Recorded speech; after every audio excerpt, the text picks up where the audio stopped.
šiandien tokią ypatingą dieną?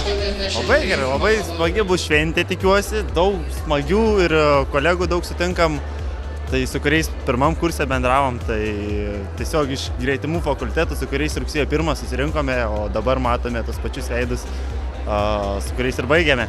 Man tai tikrai puikios, jaučiuosi labai gerai. O ką kolegės pasakys, aš manau, prisijungs prie manęs. Be abejo, emocijos nuostabios, džiaugiamės pagaliau pasiekusios finišą ir palengvėjimas atėjo pagaliau.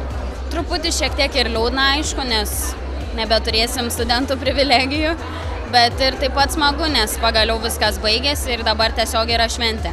Labai smagu, geros emocijos, džiaugiuosi baigę studijas. Labai geras jausmas, labai smagu. Protingesni. Labai super jausmas. Jeigu paklaustų, ar norėčiau pakartoti studijas čia, tai tikrai kelčiau ranką, kartočiau tos 4 metus ir atrodo viskas pralėtė dabar kaip viena akimirka, manau visiems taip pat. Jeigu dabar kas nors duotų dokumentus, tai tuoj pat pasirašyčiau magistrui. Labai džiaugiuosi, žinokit. Bet iš tikrųjų, sėdėdamas draugiai irgi kalbėjom, kad ir džiaugsmas, ir liūdesys, nes labai gaila yra visko, visų tų metų, visų tų prisiminimų. Tikrai patys gražiausi 4 metai gyvenime. Kai čia atvažiavau mokytis, viskas atrodė labai įspūdingai. Ir universitetas, ir pats Šiaulių miestas, ir žmonės, su kuriais susipažinau. Tai didžiausią įspūdį paliko dėstytojai, su kuriais susipažinau, ir draugai, ir veikla studentų atstovybei.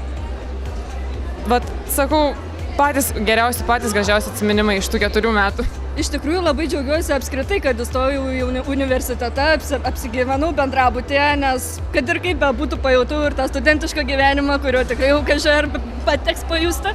Man galima sakyti, viskas buvo įsimintina, nes aš ir studijuoju savo mėgiamą dalyką, dailę ir dizainą, ir iš tikrųjų labai džiaugiuosi šitom studijom ir man galima sakyti, kiekvienas meninis darbelis ar meninis dalykas iš tikrųjų man yra atradimas ir iš tikrųjų viskas labai patiko. Turbūt labiausiai gal ir įsiminė egzaminų perlaikymą, kadangi visi jų turėjom. Esu iš menų fakulteto, turėjom begalės koncertų, visi 4 metai buvo pilni kelionių, pilni visokių įspūdžių, tai buvo tikrai labai smagu. Studijų metu man pavyko išleisti savo knygą.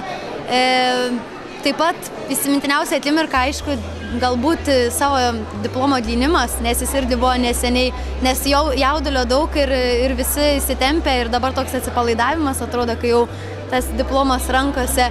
Nežinau, gal pirmoji pažintis su kursiokais, ta vadinama cementovkė, viskas tikrai buvo labai smagu, visi 4 metai. O ką pats planuoji toliau veikti pabaigęs studijas? Aš planuoju dabar jau užsirašęs į savanorius, tai eisiu į kariuomenę. Visų pirma, norėčiau palinkėti tai, kad susirastų darbą tikrai pagal specialybę, kadangi jo nėra šiuo laiku. Ir nežinau, gal turbūt nemesti mokslo, toliau tęsti juos.